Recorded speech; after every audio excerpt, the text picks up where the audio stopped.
devi accontentarti di questo. Ti ho scritto ciò che ho saputo.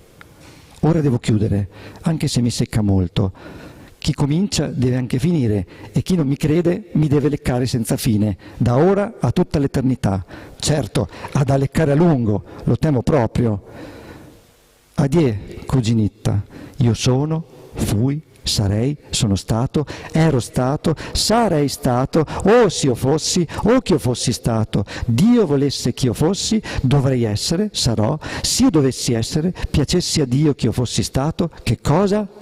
Uno stoccafisso. Adieu, ma cher cousine, io sono il tuo medesimo vero cugino. Wolfgang Amadeus Mozart.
Alla cantante Aloysia Weber, Parigi, 30 di luglio 1778.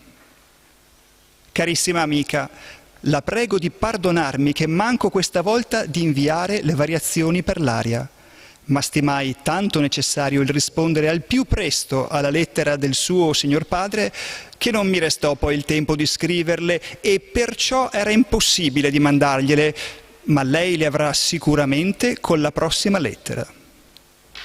Adesso spero che ben presto saranno stampate le mie sonate e con quella occasione avrà anche il popolo di Tessaglia, che è già mezzo terminato.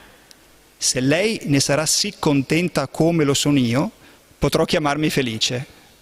Intanto, sicché avrò la soddisfazione di sapere di lei stessa l'incontro che avrà avuto questa scena appresso di lei, si intende, perché siccome l'ho fatta solamente per lei, così non desidero altra lode che la sua, intanto dunque non posso dir altro che tra le mie composizioni di questo genere Devo confessare che questa scena è la migliore che ho fatto in vita mia.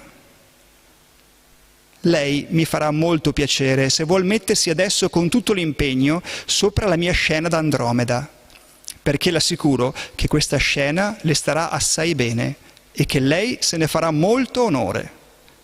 Al più le raccomando l'espressione, di riflettere bene al senso e alla forza delle parole, di mettersi con serietà nello stato e nella situazione d'Andromeda e di figurarsi d'essere quella stessa persona. Camminando in questa guisa, con la sua bellissima voce, col suo bel metodo di cantare, lei diventerà in breve tempo infallibilmente eccellente. La maggior parte delle lettere avventura che avrò l'onore di scriverle consisterà in una breve esplicazione sopra il metodo e la maniera come desidererei io che lei cantasse e recitasse quella scena. Nulla di meno sono a pregarla di studiarla da sé frattanto, vedendo poi la differenza. Sarà questo d'una gran utilità per lei, benché son persuasissimo che non avrà molto a correggere o a cambiare e che farà lei stessa molte cose così come lo desidero, sapendo questo per esperienza. Già infatti l'aria «non so donde viene» che lei ha imparato da se stessa. Non ho trovato niente a criticare o a correggere. Lei me l'ha cantata con quel gusto, con quel metodo, con quell'espressione che ho desiderato. Dunque, ho ragione di avere tutta la fiducia nella di lei virtù e sapere. Basta, lei è capace e capacissima.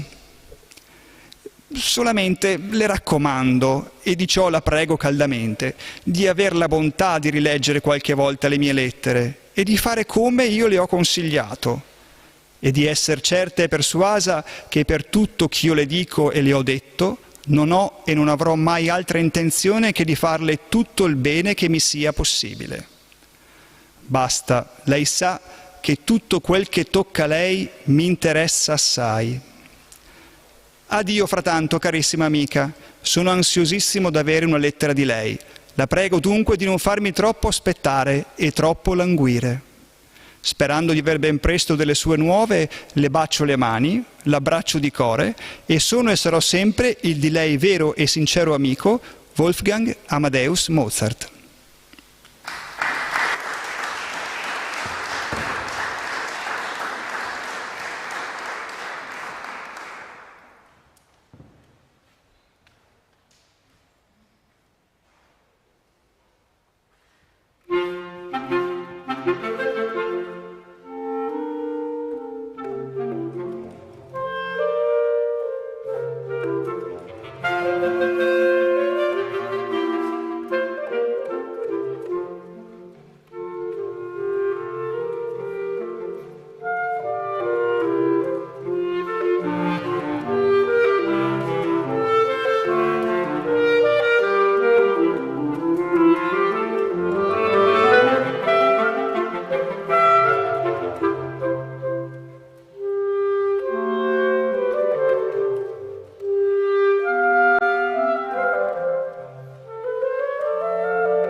Alla moglie Costanze, Vienna, 7 luglio 1791. Amatissima, carissima mogliettina, vorrei soltanto che le mie faccende fossero già sistemate, solo per essere di nuovo vicino a te. Non puoi immaginare quanto sia stato lungo per me tutto questo tempo, a causa della tua assenza. Non so spiegarti la mia sensazione, è un certo vuoto che mi fa male davvero, un certo desiderio che non si appaga mai e quindi non cessa mai, dura sempre, anzi, cresce di giorno in giorno. Quando penso a come eravamo allegri e fanciulleschi insieme a Baden e che ore tristi e noiose trascorro qui, nemmeno il mio lavoro mi allieta, perché uso a interrompermi di quando in quando e a scambiare con te qualche parola, tale piacere ora è divenuto purtroppo una cosa impossibile. Se vado al pianoforte e canto qualcosa dell'opera, devo subito smettere, mi dà troppa emozione. Basta, non so cosa scriverti di nuovo. Adieu, amatissima mogliettina. Eternamente tuo, Mozart.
alla moglie Costanze, Francoforte, 8 ottobre 1790. Carissima, amatissima mogliettina, da te, amor mio, ora ho 3 lettere. Ora non potrai più scrivermi. Probabilmente, mentre tu leggi questa, io non sarò più qua. Spero che tu ti sia occupata in merito a quanto ti ho scritto e che ancora te ne preoccupi. Qui non faccio tanto da poter essere in grado, al mio arrivo, di pagare 800 o 1000 fiorini. Ma se almeno l'affare con Hofmeister è giunto al punto che manca solo la mia presenza, ricevo nelle mani subito, calcolati gli interessi al 20%, da 2000 a 1600 fiorini. Allora posso versare 1000 fiorini, me ne restano ancora 600. Ti prego soltanto, fai l'affare con Hofmeister, se altrimenti vuoi che io debba ritornare. Se tu solo potessi vedermi nel cuore, il desiderio, la nostalgia di rivederti e abbracciarti combatte con il desiderio di portare a casa molto denaro.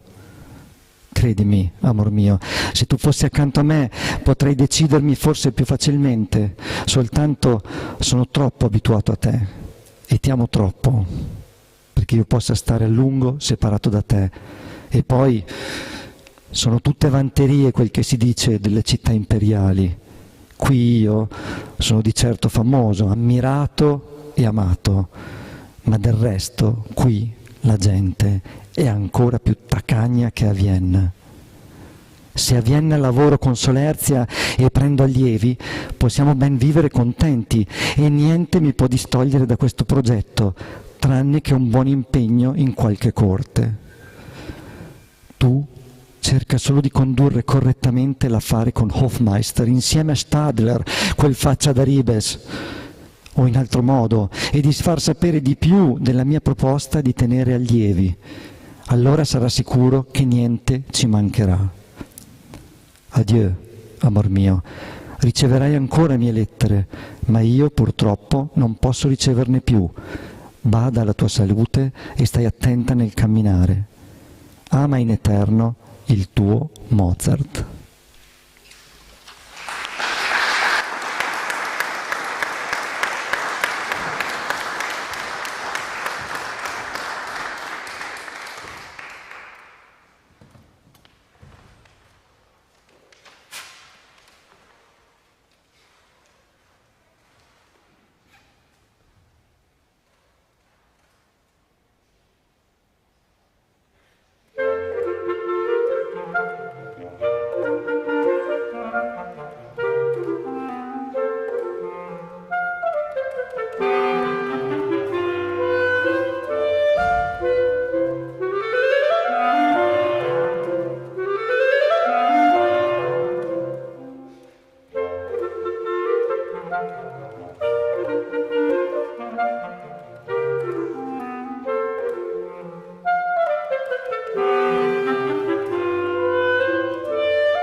Alla madre. Worms, 31 gennaio 1778. Signora mamma, mi piace la panna. Sia lode al cielo, sia lode a tutti i santi. Non siamo malati e stiamo bene tutti quanti. Ce ne andiamo in giro per il mondo, ma in tasca non abbiamo più di un soldo. Rimaniamo però di buon umore, senza peccarci manco un raffreddore. Io sto qua con della gente che ti cacca pieno il ventre, ma che poi la lascia andare prima e dopo il desinare. Si spetezza tutte le ore, si spetezza a notte fonda, sì che tutto poi rimbomba. Però ieri il re dei peti, i cui peti san di miele, era un poco giù di voce con suo sommo dispiacere. Da 8 giorni da Mannheim partiti siamo, e quanto a merda cagata assai ne abbiamo. Il signor Wendling sarà tutto furente, perché io non ho scritto quasi niente. Ma appena passo il ponte sopra il Reno, me ne ritorno indietro in un baleno e scrivo i miei quartetti berbenino, così non potrà darmi del cretino. Quanto al concerto, ecco la mia pensata. Lo butto giù a Parigi, alla prima cagata. Preferirei, ad essere sincero, girare con costoro il mondo intero, piuttosto che viaggiare con certa gente buona soltanto per l'attimo presente, che solo a pensarci mi viene male al ventre. Non offendiamo il Dio col nostro gran cagare, neppur se la merda ci piace mordicchiare. Siamo gente da bene e stiamo bene insieme. Di occhi ne abbiamo 8, più quello che sta sotto. Ma basta con i versi. Voglio ora annunciarle che lunedì 21, senza tante domande, di baciarle la mano l'onor mi sarà dato, ma prima le mie brache avrò certo smerdato. Addio mamma, il tuo figlio devoto, però tutto rognoso. Tra zom.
Generosità, e questo è veramente un luogo magnifico anche a parte dal punto di vista estetico, ma anche per suonare c'è una bellissima acustica, si suona veramente volentieri. Visto che è un concerto dedicato alle donne, finiamo con un piccolo bis famoso, molto, molto celebre, l'aria della Regina della Notte, un'altra delle donne celebri del flauto magico di Mozart. Se avete piacere, a fine del concerto noi abbiamo anche in vendita il nostro CD, che è proprio diciamo una nostra arrangiamento, una nostra versione per questi strumenti e voce narrante del flauto magico, tutta la vicenda, la favola del flauto magico narrata in questo CD, con illustrazioni, e adatto anche molto per i bambini. Grazie ancora.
Grazie a tutti per aver condiviso con noi questo emozionante concerto. Grazie al Comune di Pordenone, a tutti gli sponsor e ai collaboratori.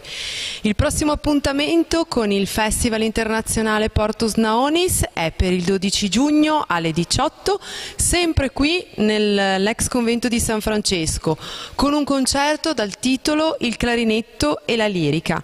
Sul programma di sala che avete ricevuto questa sera ci sono tutti gli appuntamenti del festival, ma se volete restare informati su tutti i nostri concerti di quest'estate, seguiteci sui nostri account Facebook e Instagram. Grazie mille e buona serata.